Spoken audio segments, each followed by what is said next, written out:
to Politics Panoramic. Dustin details break bill alongside Governor Don Mazurski. Hey, Gov. Hey. I hear the little fuzz you were talking about. Yeah, we'll fix that later, folks. But what a dry cut to the music. I know, right? Dry cut to the music. But let's start out with some how it's been a couple days, a couple weeks, Gov. It has been a few weeks. You know what? I feel like I got to wiggle one of these dials here. Hold on. I'm going off shot. Off camera. Yeah, sorry for taking a couple weeks off, folks. Dustin Breakbill alongside Don Mazurski and our political analyst, Professor Tamir, is joining us this evening right here on Politics Panoramic. And Gov, it's been an interesting couple weeks in politics, but let's bring in Tamir. Yes, Professor Sukkary, you there? Can you hear us? Yes, I'm here. Good evening, gentlemen. Good evening, Tamir. Good evening, and then welcome back. We've had a couple weeks off. We didn't want to miss any more. We didn't want to have like a 6-hour catch-up episode. So thanks for joining us, Professor Sukkary, on this catch-up edition of Politics Panoramic. We got a lot going on. Yeah, now let's start out this evening, guys, with the biggest news this past week. It's 45 days as of yesterday. 100 days of 45. Yeah, 105 of 45. And that is Donald Trump's first 100 days as the 45th president of the United States of America.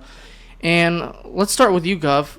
What has this first 100 days taught you of the presidency of Donald J. Trump? Oops. Yes, got my audio off my laptop. Yeah, the first 100 days. Wow.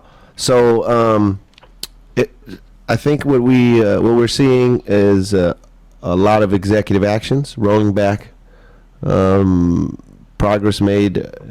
I would say progress. It's funny how people, certain groups think of regulations as an obstacle, but regulations is what got kids out of the coal mine. You know what I'm saying? Mm-hmm. So rollback of some terrible rollbacks. Like the most recent one we heard about opening up the national parks to drilling and exploratory mining. And now off the state of California too. Yeah. That just announced this week. And Arctic drilling, which was I thought that was over. I thought that was over with Obama's presidency, but here we are now going back to that. And as far as legislation, we got a big fat donut. Mm-hmm. Literally nothing came to pass except Democrats taking credit for the failure of the American Health Care Act. But this first 100 days, this is the honeymoon period. Mm-hmm. This is when people are supposed to be, the most enamored with the president. Usually they're the most popular the first 100 days. So we have now a historically unpopular president. Mm-hmm. And his first 100 days, the only person I think in American politics less popular than him still is Hillary Clinton. And so unpopular president, first 100 days, I don't think he got a lot done at all, except some really some really horrible executive actions. I know there are some things. We look at the economy, the Dow is up. There are some things to look at as indicators, but just like with the stock market, who knows why the Dow is up? It's up now. Maybe it's because Trump is a businessman. Maybe it was cycling up. Yes. Which is what many people are saying. But there is a different type of attitude in the business world, in the world of Wall Street, than there is, man on the street. So, we're talking about this tax that just came out. So, there's, and I know we'll get to that, but first 100 days, man, I think it's the worst 100 days. It's the worst 100 days I've seen ever. The worst I've ever read about. So, that's not really a good response. But what do you expect? Details. Now let's get from one of our political scientists take Professor Tamir Sukkary.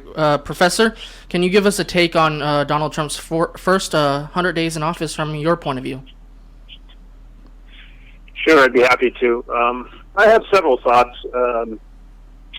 First, President Trump reached that 100-day mark yesterday, Saturday, and so instead of attending the White House Correspondents' Dinner, as is traditional for American presidents, he chose to hold a political rally in Pennsylvania, which is a swing state, who the president believes made the difference for him in winning the Electoral College vote. He's at historically low approval ratings for the end of a honeymoon period. I think, as Governor Don sort of alluded to, specifically, I just went to the Gallup website today. It showed him at 42%. And so he's well below historic averages during the honeymoon period. I mean, typically, as was mentioned previously, American presidents tend to enjoy higher approval ratings during those first 100 days. The voters tend to give the president the benefit of the doubt, but keep in mind, approval ratings are usually cyclical in nature, so they're going to go up and down based on a variety of factors or variables, including, how well they handle major events or the state of the economy.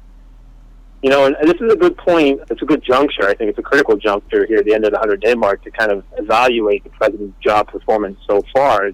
In evaluating the president's job performance, it's always challenging because, what do you look at? Do you measure domestic policy advancements, foreign policies, the state of the economy, maybe all of the above? While it may not be fair to evaluate a president's job performance based on the state of the economy, the reality is many Americans do that.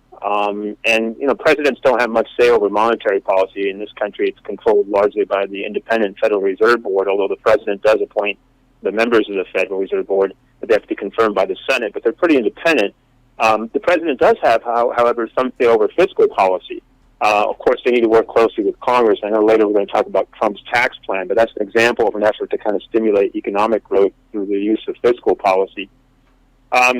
I also agree with Governor Don. He used the executive order power extensively. Executive orders are one of the inherent powers of the president, where they can, by the stroke of a pen, kind of make law, and future presidents can choose to sort of honor or repeal those prior executive orders. But many of President Trump's executive orders have been struck down by the federal courts, including most notably the travel ban and also recently the sanctuary cities executive order. No major legislation has been signed into law in its first 100 days, and this is the first time, I think, since Jimmy Carter's administration that you haven't had major legislation passed. There's been some minor type of legislation he's signed into law. And remember, he's serving in a time of divided government, so he needs to kind of improve his relationship with the membership of Congress quickly in order to get some domestic policy advancements. His border wall proposal ran into several problems. His health care proposal also failed to pass out of Congress. He's had a combative relationship with the news media. I think that hurts him politically in terms of his ability to enact his preferred policies, and it certainly limits his ability to use the as Teddy Roosevelt said, bully pulpit of the office to advance his agenda. Also when you look at his appointments, you see a number of corporate executives and controversial figures such as Education Secretary Betsy DeVos.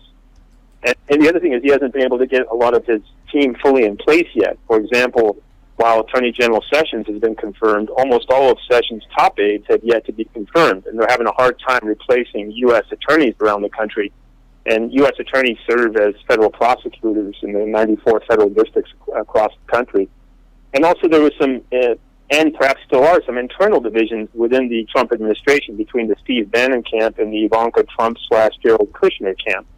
And that's playing out. It's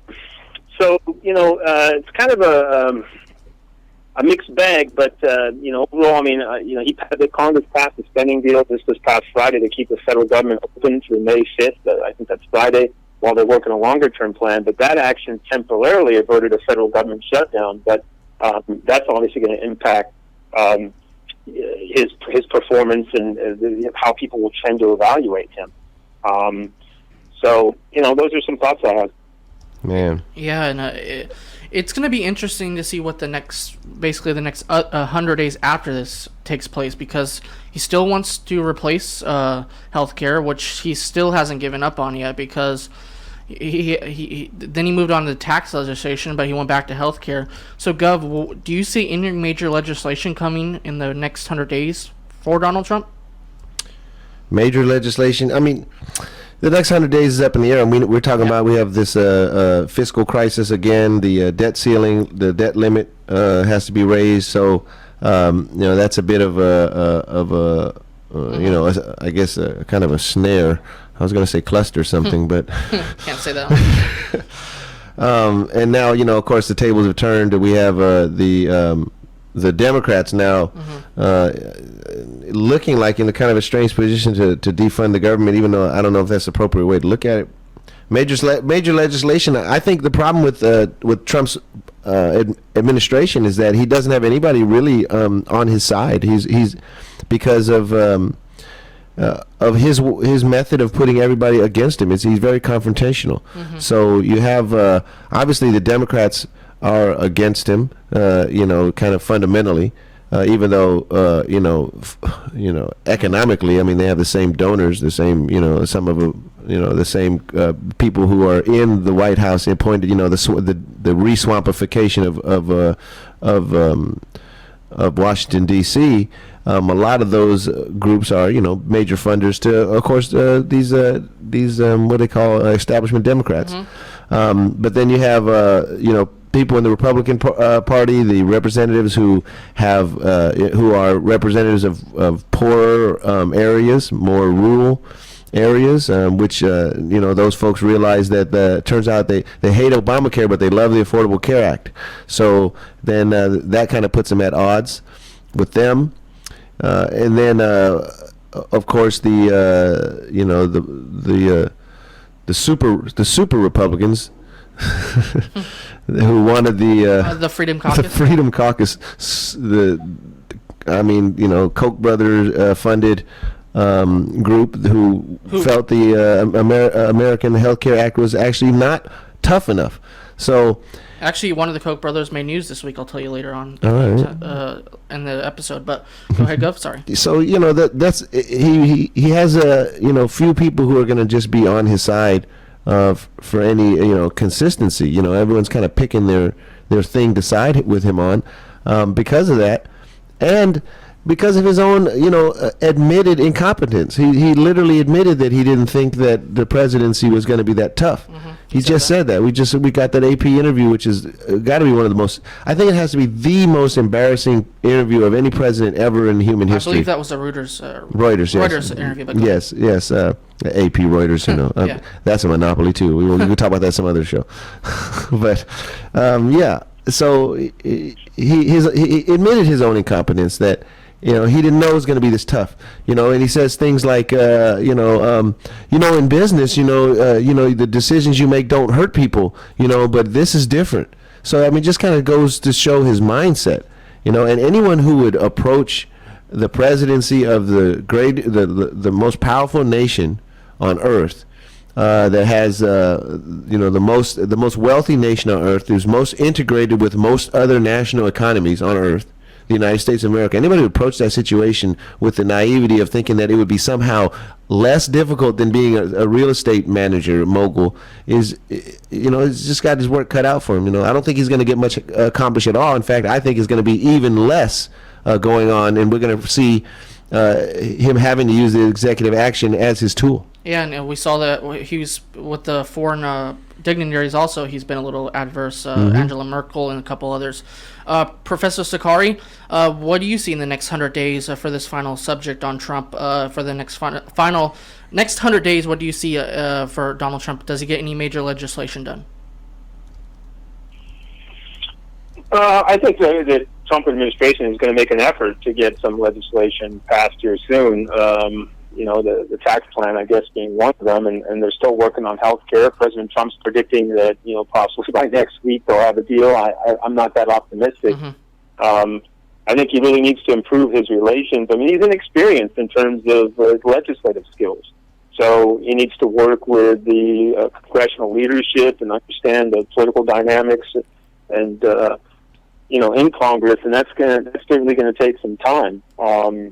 So unless he can get some legislative champions on his side that are willing to go to the bat for him, I'm not too optimistic we're going to get a lot of legislation passed in the near future. Yeah, one of the things I wanted to mention, if some of you out there might listen to alternative media, there's a organization by the name of Young Turks. I know you heard of them. When they did their 100-day recount, I mean, listen to. Starting from day one, blocked insurance rate cut for homeowners. Day 4, defunding the contraceptives and contraceptive fundings for some foreign nations. Day 5, blocking in new inspections for airplanes. 6, the senior manager of the State Department takes a hike. 7, opens up the door for dentists to use more mercury. So 5 more tons of mercury in the environment. Day 8, the first Muslim travel ban. I think it was, 7 countries failed travel ban blocked by the Supreme Court. Day 10 already, just 10 days. Remember that strike and 29 people killed. I think there was an American girl killed. A Navy SEAL was killed. It's just one after another, and all of them are like, financial stuff. Not all of them, but a ton of them are, executive actions about what they call deregulating. Day 19, Dakota Access Pipeline approval. Day 34, revoking the transgender protection for schools, the guidelines. Closing child care centers. That was when Sessions announced that he's going to crack down on marijuana. That's when a couple days later, if you remember, Sessions saying that they're not going to pursue civil rights violations by law enforcement agencies, which, it took. Think about all that was coming to head towards the end of the Obama presidency with all this, police murdering civilians, unarmed civilians. Stockton knows about that. We're actually, I think, number 5 in the nation of cities where of police, what they call officer-involved shootings. But we're talking about a chilling effect. What happens when, places like Missouri, St. Louis, and Ferguson, who were, Attorney General. It was actually what's his name? I forgot his name. It's been that long. Eric Holder. Eric Holder, right? Had declared that that situation almost the emergency declaration, where the feds had to step in and to figure out what was going on in St. Louis, Missouri. So we got these things just back to back to back, rolling back the protections for these national parks, making them available to drill, rolling back the clean water provisions that passed. This is what the first 100 days has looked like. And so, I could just, can it get worse? Yes, it could get much worse. And it looks like he's going to have to use the executive action as his tool of clandestine detriment. Let's move on from Donald Trump a little bit, but let's move on to Mike Flynn, the former NSA advisor to President Trump. Only was the NSA advisor for 24 days total in the presidency of Donald Trump so far. Flynn was told in 2014 by the Pentagon about accepting payments from foreign countries to stop, basically. And Elijah Cummings was said this week, Democrat from Baltimore, congressman, I honestly don't understand why the White House is covering up for Michael Flynn. Let's start with Professor Sukkary right here. What do you make of this Michael Flynn stuff? More and more stuff is coming out about him accepting money from foreign countries. Are we going to see something big here, or are we going to still see what we have seen in the first basically 100 days of this President Trump campaign kind of style, where we don't really know what's going on? And now the Trump presidency is blaming President Obama's administration. Professor Sukkary, what's happening with Mike Flynn, and what are we going to see what Congress and the White House does next with him? Well, at this point, it seems likely that Michael Flynn, broke the law by failing to disclose the payments that were received and gifts also from Russia, particularly the Russian Times, which is the Russian government sort of media outlet, and the government of Turkey, when he reapplied for security clearance last year in 2016. It's as I look at this, the Trump administration is blaming the previous administration for this, the Democrats in Congress are blaming the Trump administration and Republicans in Congress, particularly Jason Chaffetz, the head of the investigative committee, for sort of stonewalling the investigation and not releasing records and documents. It's hard to say, definitively what's happened here, but it seems fairly likely. Most pundits agree that there was some unlawful acceptance of gifts and payments from these foreign governments, and that as long as the story stays in the media, that continues to, of course, hurt Trump's approval rating. Yeah. Gov, and also, by the way, real quick, Jason Chaffetz is not seeking re-election in Utah, and he might even, some reports might step down before his re-election bid is up. But Gov? Yeah, how much you want to bet he steps down into some lobbying position and then steps back up? Okay, that was too snarky, but it wasn't too snarky. You want to bet, though? No, I don't. No, you don't want to bet? Not okay. right now. Flynn is done. He's done. This is as done as it gets. I think the problem is it's a crying wolf thing. Mm-hmm. It's too much Russia talk. Russia this, Russia that. Russia. It's like Marcia on the Brady Bunch, okay? It's just too much of it. And let me qualify that. So, yes, Michael Flynn, prison time. Lock him up. That was his. Yeah, that's what lock he said about him Hillary. up. That's right, exactly. He was the Hillary cheerleader for locking Hillary up. Michael Flynn, didn't he say in his own words, if I had done half of what she did, I'd be, well, guess what you just did, Mike Flynn? You did half of what she did. You're going to get locked up. Yeah, maybe she should too. But your guy, Trump, has in effect pardoned her. It's funny. They were calling for Obama to pardon her. Well, if she did nothing wrong, why would she need a pardon? So I think Flynn is done. But here's the problem I'm seeing: all this Russia talk is getting convoluted, which might lead its way into my rant of the day against Scream Dean At the end of the show. Yeah. Okay. Don't get me worked up. Okay. But what the problem I'm having with the Russia talk is that it's not really straight talk. Russia is, trying to get involved in our elections. Come on. Of course they are. Like they do to every other country on earth. And guess who else does that to every other country on earth? The great old U.S. of A. Okay. When the Soviet Union fell, who pushed Boris Yeltsin to become the prime minister of Russia? That was a U.S. push. So we're all involved in everyone's election, and so are they, and so are they, and so are they. Yeah, maybe they're more sophisticated in other countries, or maybe they have better results, and so they might have affected our election. But I think the talk should move away. If you're going to talk about interference in the election, it wasn't Russia who interfered. How did they interfere? By putting stories out that through RT. Is that interference really? Because there's Fox, there's MSNBC, there's CNN. They got conflicting stories, right? Some are making one side the bad guy, the other side.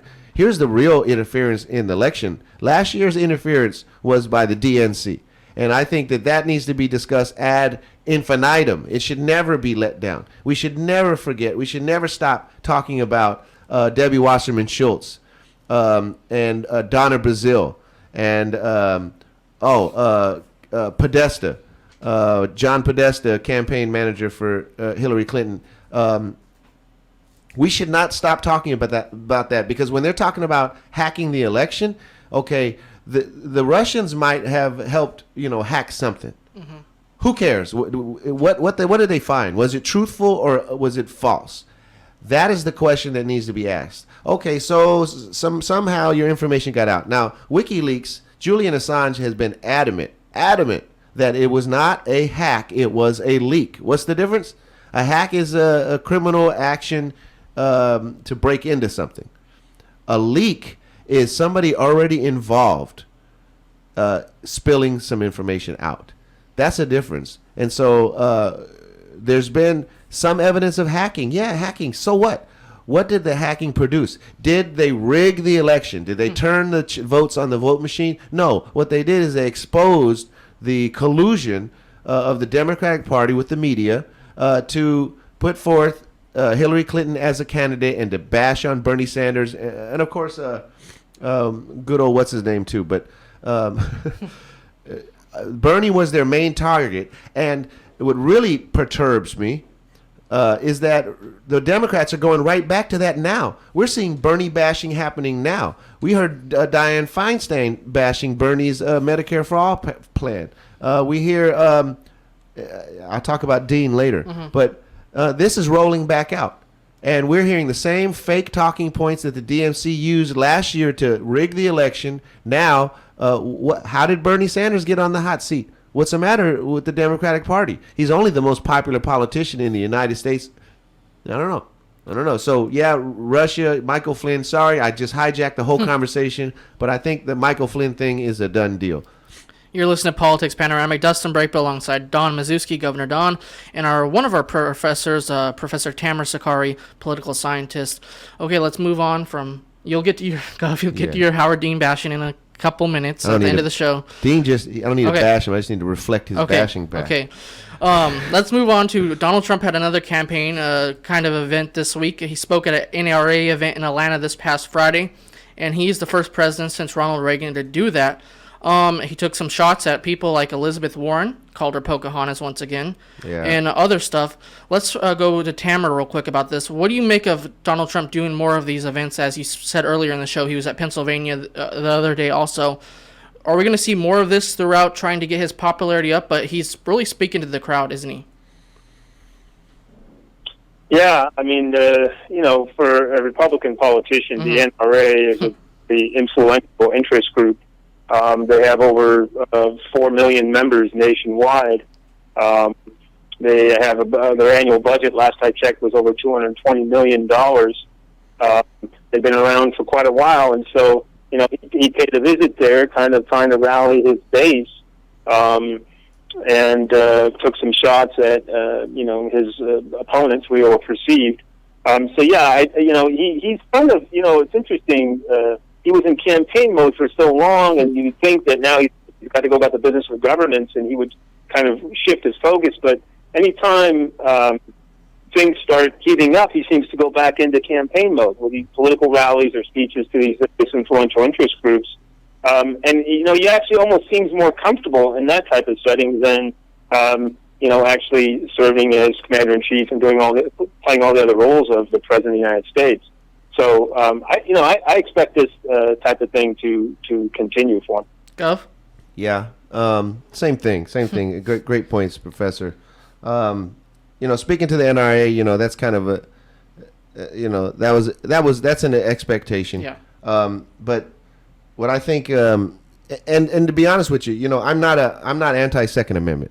I think that Second Amendment is very important. It's very important for personal safety. It's very important. Most importantly, in the language of the Second Amendment, was about a well-armed militia, and basically defending us from our own government, which is the militia is the state's military force to defend itself from foreign and domestic threats.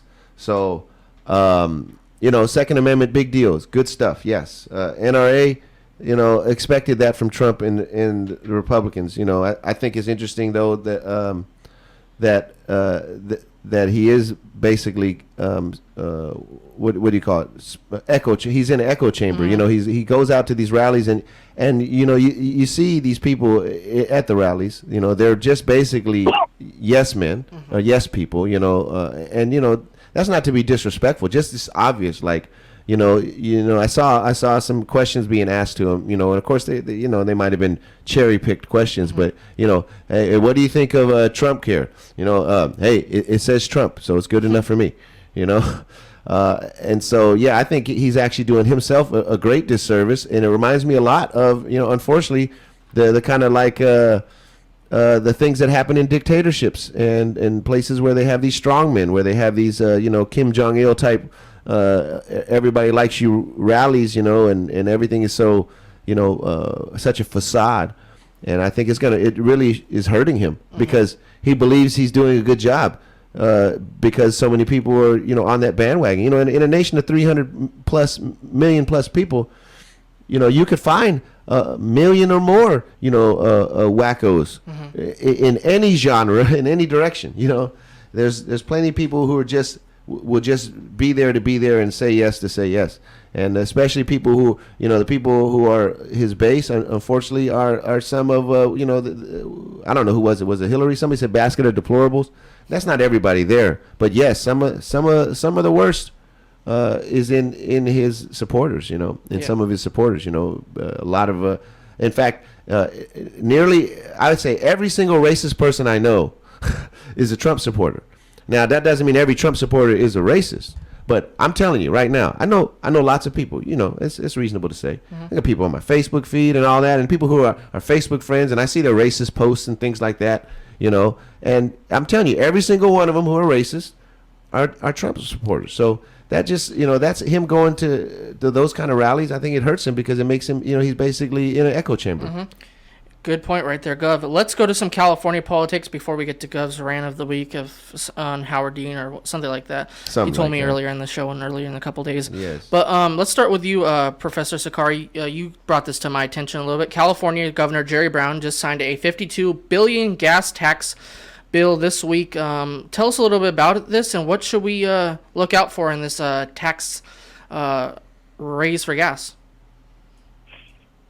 Yeah, so on Friday, Governor Brown signed into law SB 1, Senate Bill 1, which was this controversial $52 billion gas tax and fee increase to fund road maintenance and repairs. And anyone who's spent time driving around California knows we have a transportation and infrastructure crisis in the state. Our roads, freeways, and bridges are crumbling, and far too many roads are filled with dangerous potholes.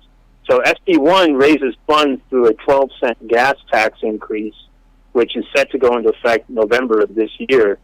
And Governor Brown and legislative leaders, Democratic legislative leaders, argue that safe and smooth roads will improve the economy in the state and also the quality of life for Californians.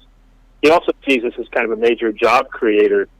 It's interesting, the politics behind all this. The bill reached the governor's desk after he and fellow Democrats basically negotiated certain sort of side deals with certain lawmakers to get the bill through the legislature with the two-thirds majority vote necessary during a floor session that went late into the night on April 6th. And so some of those sweeteners included nearly $1 billion in funding for pet projects for districts in the Modesto and Riverside areas to convince indecisive Democrats and one Modesto area Republican, that is Senator Anthony Cannella, to support the bill. So in exchange, Cannella got $500 million in special projects for his Modesto area district. And interestingly enough, also Republican radio show host Carl DeMaio, he was also formerly in the San Diego City Council, I believe. He's now leading a recall effort against State Senator Josh Newman, who is, I think, the sole Democrat. He's a Democrat from Fullerton, who supported the plan. And so it should be definitely interesting to see what transpires there. Gov, your take on Jerry Brown signing this bill? Well, you've been out on these roads. I think that we definitely have an issue. And this is a way to get it handled. We gotta fix these roads, and it's been a while since we've had an increase in the road tax. So it all makes a lot of sense. I think it's interesting that he had to reach across the aisle to get some Republican support. But if there's something, I think when you have to spend money in use in order to use the things that you're spending money on, it makes sense. And hopefully that contingency to make sure that the money is actually spent on the roads it goes through. I think it's interesting. It'll be the first time that electric vehicles are going to have an increase. I think it's $100. But even though electric vehicles don't pollute, but they still use the road, they still wear it down, they still got tires. So there's trust me, there's a lot of stuff that Governor Brown is doing or trying to do. I have issues with the high speed rail, and I have a ton of issues with the twin tunnels. In fact, I think that should just be. People should just lay down in the road, to stop the tunnels from happening. Lay down in the fields, I guess I should say. And it's his last 2 years as governor. He's definitely trying to, leave a legacy. But this one here this makes sense to me. It makes sense. Let's tax just like you tax the cigarettes to pay for people who get sick from cigarettes, right? Yes. Well, same thing. You got to tax. How are you going to raise money to fix these roads? We all use them. You tax the fuel. And if you think of Jerry Brown as governor lately of California, it's been very moderate. He's kind of not been the typical Democrat when it comes to certain stuff. He likes to have the balanced budget. Yeah. He likes the Twin Tunnels ideal for some reason. He's an old school Democrat. Yeah, he's an old school Democrat. So it's interesting, and we all know who's running for new governor. One of them's Gavin Newsom, who'll be in Stockton a couple weeks from now, when the show's being recorded. Hopefully he'll be in the area and we can catch him. But it's interesting that seeing what Jerry Brown's been doing the last couple of years since he's been governor again. Yeah. But it's going to be interesting. Okay, we have a couple minutes left. Gov, I know you want to get your Howard Dean thing out of the way. Let's get it out of the way. And so, Professor Sukkary and me could say our final points of the show. Please, and gentlemen, please do feel free to comment. Here's what I'm seeing right now, and it's very, very it's very obvious to me, and it's upsetting. Most of us adults remember the Iraq War and remember the fervor after 9/11 and the push to go so quickly into Afghanistan, which right now, Afghanistan, now how long have we been there? It's still 40% Taliban, right? So I don't know. You call that a success. We go into Iraq under false pretenses of weapons of mass destruction. And everyone, man, I'm telling you, we saw Colin Powell, we saw everyone there just guarantee that yes, we're 100% sure. President, vice president, everybody. And nothing. No weapons of mass destruction. It's always fake. Some say, it's obvious that, there's oil involved. Halliburton gets a contract to rebuild Iraq. That's obvious, collusion there. But and some people even talk about Saddam Hussein's, push to drop the petrodollar. Whatever the reason is, it obviously was not weapons of mass destruction. That's the point. Here it is. Now we're looking at Syria, and we see this very, very well put video together, and we got evidence that this video did come from the rebels. But what are the rebels? The rebels, a lot of those are, it's Al Qaeda, it's Al Nusra. These are rebels that Tulsi Gabbard made public that, hey, that's, if we're funding those rebels, we're funding terrorists. And so she has to stop funding terrorist bill going on. But so Tulsi Gabbard, she meets with Assad, a few months back, and I think it was November, maybe even more recently, might have been December. But she meets with Assad, and so she draws the ire of Howard Dean, who is like, giving her a hard time. I mean, I got a clip, but we don't even need to go to the clip. Just it's out there, that was here. Post it, on the Politics Panorama. Yeah, Facebook that's page. I'll do. And then so Howard Dean has a problem with that. Okay, fine. He also had a problem with her meeting with Donald Trump. It had issues with her meeting with the president. That was right after, I guess, a week after he got elected. So somehow, he's got it in for Tulsi Gabbard. She meets with Trump. She meets with Bashar al-Assad. But here's the thing that really perturbs me, man. Is that weird that she thinks that we should have proof that it was Assad? I mean, you got to think about it from a logical perspective. Take yourself off of television news propaganda and put yourself in the Middle East. Assad is essentially got the rebels at bay. They're working on a ceasefire agreement, right? The last thing that he should want to do is all of a sudden start using chemical weapons. Now, do you remember that when Barack Obama drew the line in the sand, that Assad gave up his chemical weapons? At least that's what he said he did, right? So who did he give them up to? Think about that. And then I believe it was 2012 or 2013, there's a chemical weapons attack made to look like it's Assad, and turns out it's Al Qaeda.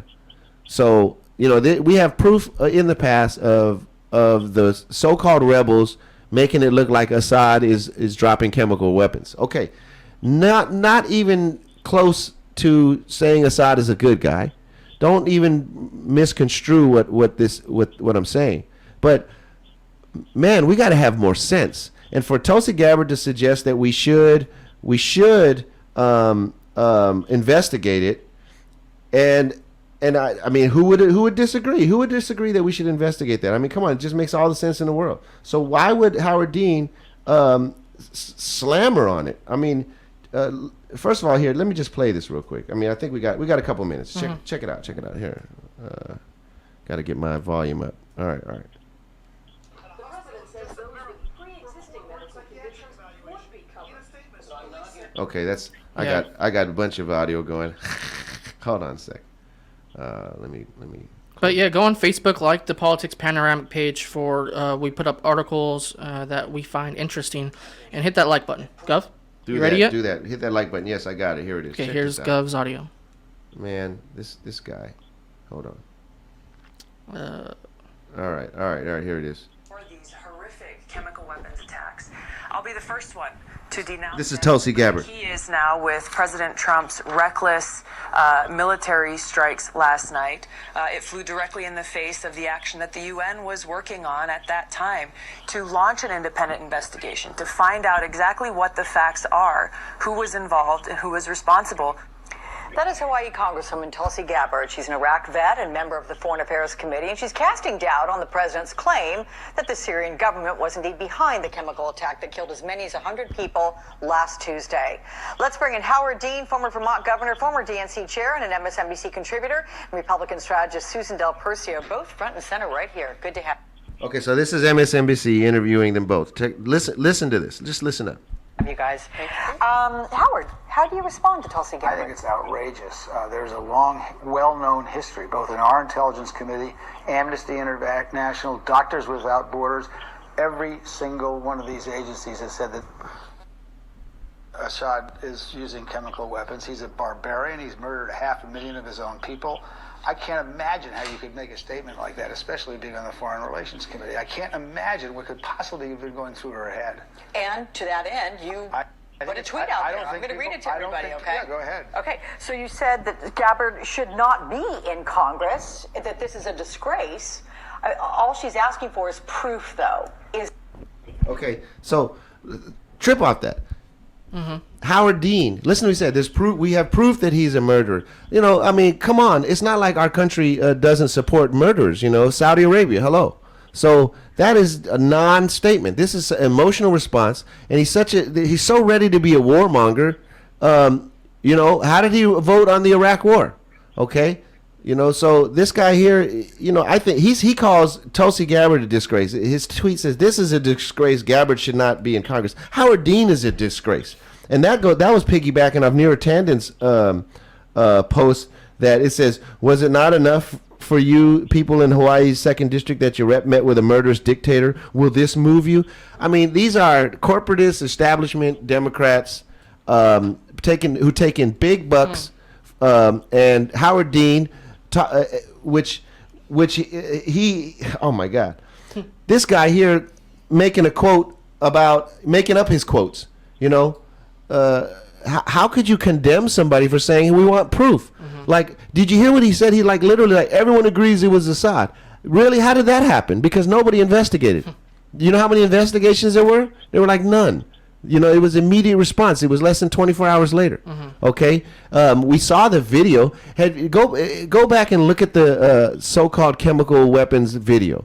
Notice how the video is shot and the way it was cut. And notice we don't see anything like that. That was, in my opinion, dealing with multimedia, dealing with video production. That was a not a hoax, but a fraudulent presentation. Okay, that, you know, those people obviously suffering, but you know, we should not trust that source, and nor should we trust President Trump. We shouldn't trust the military unequivocally. We should ask them for the evidence. If there's evidence that it was Assad, how come we can't see it? So, and for Howard Dean to jump on Tulsi Gabbard, you know, and now, you know, this is becoming the trend. You know, we just heard, you know, so this is some weird kind of turn that's going around. Democrats they lost this election. Some would say Trump won, but I say Democrats lost this election. Anytime you can't beat can't beat Donald Trump for the presidency, then you're doing something wrong. And so, here they are doing more of the same things that lost him the last election. And so it's a shame. It's a shame. We're not even going to talk about Tom Perez. We're not even going to talk about Dianne Feinstein bashing Bernie Sanders. We're not even talking about Claire McCaskill bashing Bernie Sanders. We're not even going to talk about the specifics. But look out there, folks. Look out. The Democrats have shifted their narrative. They must be offended that Bernie Sanders is the most popular politician in the country, and now they're bashing Bernie again, and people like Tulsi Gabbard, progressive politicians. That's Gov's rant of the week. Let's go to Professor Sukkary for his final take of anything interesting he has caught his eye in the political world this week. And feel free to comment on my rant. Professor Sukkary. Yeah, no, I think Governor Don raises some interesting questions there. They're important questions. I guess, one thing I would say, back to President Trump and his performance, I would say that, he really needs to reach out to independent voters because, he also really needs to find some Democrats willing to work with him. In order to get those major legislation that you asked us about earlier, he's going to have to get some Democratic support, and he's just not there right now. And he's having a hard time getting enough Republican support. Yeah. The country just is getting more polarized with these kinds of political rallies and going to the NRA rather than trying to find ways where they can work across the aisle on issues. You look at even the narrative surrounding many of these policies, it's very polarized and extreme. So I actually would predict that President Trump will probably spend a little more time focused on foreign policy rather than domestic policy, just because it's going to be easier for him. And as president, they can play the preeminent role as foreign policymaker. You got North Korea, you got Russia, you got all kinds of stuff in the Middle East going on. So I think that's going to occupy a lot of his time. And my final take of the week, everybody knows the Koch brothers and Koch Industries. Charles Koch wrote a op-ed in the Washington Post this week, and he said he kind of thinks the president is doing some counterproductive stuff in his eyes. Those include travel bans, discouraging free trade, and a tendency towards rhetoric that too easily divides Americans instead of uniting them. He wrote in the op-ed we'll share it on the Politics Panoramic page. That's interesting from Charles Koch. Oh, yes. Charles Koch, the voice of reason. Man, we're in trouble now. It's been another fun edition of Politics Panoramic. Join us Sundays at 5 p.m. right here on KXVS, the voice of Stockton. Yes. Big shout out to Professor Cyril Villavicencio. Yeah. And I definitely want to thank Tamir Sukkary. Professor Sukkary, thanks for joining us. Appreciate you and your commentary. I really love how our correspondents are so balanced. We get worked out. We're just common folk, man. But these political scientists, they really know their stuff. Thanks, Professor Sukkary. My pleasure. All right. And that's been edition. Go like our Facebook posts and Facebook page at Politics Panoramic. It's been fun as always. Maybe Howard Dean will start supporting Trump now that he's really presidential because he bombs people. And with that note. Thank you for listening to Politics Panoramic. Dustin Details Break Bill, Governor Don Mazewski, and Professor Tamir Sukkary. We're out.